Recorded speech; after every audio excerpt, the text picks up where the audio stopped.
Welcome everybody to another episode of Canuckleheads on Sports. I'm Ian.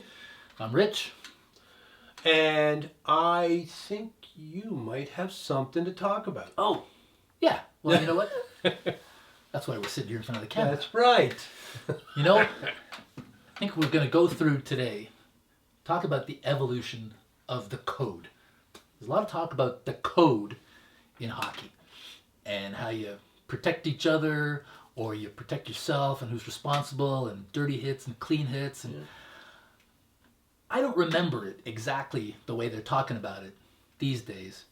Again, we're always, if you haven't noticed, we tend to go back in time a little bit. So I remember that, when they talked about the code, it was that if guys were running around, hitting your best players or just running around hitting people or whatever, they might have to answer for it by dropping the gloves, or you're going to take a number and, maybe hit their best players or whatever it is. Right. But that was the way the code kind of worked. Yep.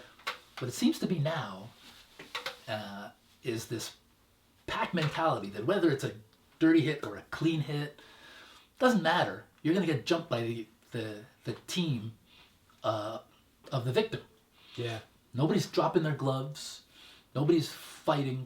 The linesmen, the refs, everybody's going to get in the middle of it. It's going to be a scrum. And nothing gets resolved.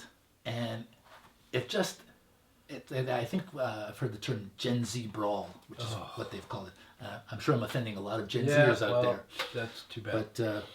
But yeah, it's not, and they talk about it being the code and the brotherhood.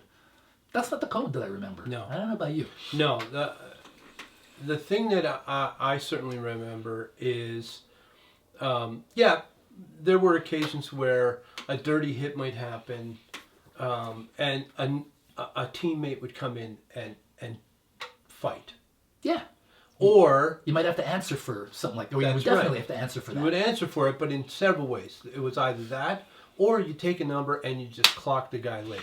Yeah. That's how it happened. And what I recall too, and I've heard former players, in interviews talking about how that worked, is that if there was a dirty hit or something like that, and the guy who made the hit refused to fight, then now you're basically, and players I guess have talked about how they would verbalize that. Okay, they might go by the bench and say, all of you guys better have your head on a swivel. Yep. And specifically looking at the skilled players or the better players, because your guy ran somebody and chose not to answer for it. So it really put the onus on the guys who made the dirty hit or whatever it is, or was running around, to answer for it in terms of protecting his own team. That's true. Now, there was an example you gave me, which I found really interesting, about Yvon Cornway. Yeah. You got to tell that. Yeah, well, I mean, I'm if you've seen previous episodes, you'll know I'm a big Canadiens fan. Sorry. Sorry. But Yvon Cornway was one of my favorite players, which I'm dating myself now. Yeah, I know. But when he first came into the league, he's a little guy. What happened? They test him. They want to see how tough he is. So, somebody might run him, hit him, challenge him to a fight. And I think he got dusted a couple times. And there wasn't, a bunch of teammates coming in to rescue him. Once it was one-on-one, you dropped the gloves and they fought. So what Cornway had to do was like, hey, I'm in the NHL now. One off season, he took boxing lessons because he knew if he was going to make it in the NHL, he's going to have to stand up on his own and fend for himself. That's right. And guys are going to challenge him. And he came back, and the next time he got challenged, I don't know that he won a fight or not, but there was a difference, and he stood up for himself, and he got respect. And that bought him a little bit of room. And here's the difference between the code then, great goal scorer, by the way, and the code now. Bobby Orr, who was a premier player, I mean, we're talking their best player, one of the best players of all time, would fight. Nobody stood up for him. He fought. Now, I'm not advocating fighting in hockey today. I'm not. But what I'm saying is there is an older code and a newer code. There's And definitely- the new code seems to be this pack mentality. And it all started, it started a couple years ago, Oh yeah. but now it's been going on for a under a while. microscope Yeah. because of the Gudis Matthews hit. Yeah. And because the lack of response from the Leafs to that hit. And now, when somebody gets hit, guys are just jumping in.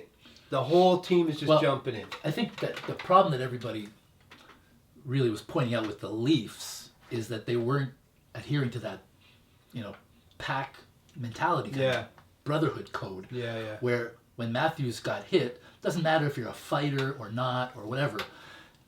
It's just, that everybody knows on these teams, like, for instance, the Panthers and the Lightning, that you don't have to be a fighter. Everybody's attacking that guy, and it's going to be like ganging up on somebody. Yeah. That was the expectation when Gudis hit Matthews, and everybody stood around, and it's Gudis, so everybody's looking at each other going like, I'm not going after that guy. Going after him. But if it was the Panthers or Tampa or a lot of other teams, what happens is that it doesn't matter who's first in, they know that the cavalry's coming, Everybody's so you're safe. Yeah. That's what they're talking about when they talk about that code now, or how to protect each other. Yeah, it's a new policing method. There's something about that just it doesn't feel right. Yeah, it bothers me. And nobody's saying that that you shouldn't be sticking up for your guy Right. if they get egregiously hit or something, or a run or something terrible happens to them. Yeah. But there's the whole institutionalized gang fighting on the ice. That's right. And nobody takes their gloves off anymore either, by the way, which ridiculous. That's one of those things that I think, I just thought about this now. I thought about it before, but there should be a penalty for essentially instigating a fight and not dropping your gloves. Yeah. Because the only reason they're not dropping their gloves now is so they don't hurt their hands when they're punching helmets. Or they don't get a penalty. And they're not going to get penalized That's the thing. for that, for one or two punches with your gloves Yeah. on before anything happens. So here's the thing. I think we agree on how we can stop this nonsense. And you've mentioned it before to me, and that is when this scrum shit happens, the ref goes in and says, I'm taking one guy. Yeah, Just one. that's the way. And if they do that enough, and they take that one guy, Yeah. the first guy that starts this and initiates the whole glove in the face crap, you're gone. One guy. And it's funny you mention that because they were talking about, I think it was the Canadians in Columbus or something just not that long ago. Mm-hmm. And it was exactly that kind of thing that was going on. And a couple of times they had a couple of those scrums. Yeah. And they took two guys, and then the ref went by the bench, both benches, and said to the players and the coach that next time I'm just taking one. Ooh. So See? put them on notice. Yeah. So that way, funny thing, for the rest of the game, None of that crap happened. nobody was doing that nonsense because I love that. you get put on notice, and that's the way to curtail it. But the other thing is, it's just, even without that having to do that, there's just an honor about being able to, if you're in the NHL, Sure. you don't have to be a fighter, No. but, one, be prepared to be hit. Skate Yeah. with your head up. Oh. I know there's a lot of great skill guys and all that, but, if you find yourself in the train tracks, it's kind of your own fault. It is. If You it's know a what? clean hit, guy That's shouldn't have it. to defend himself. No.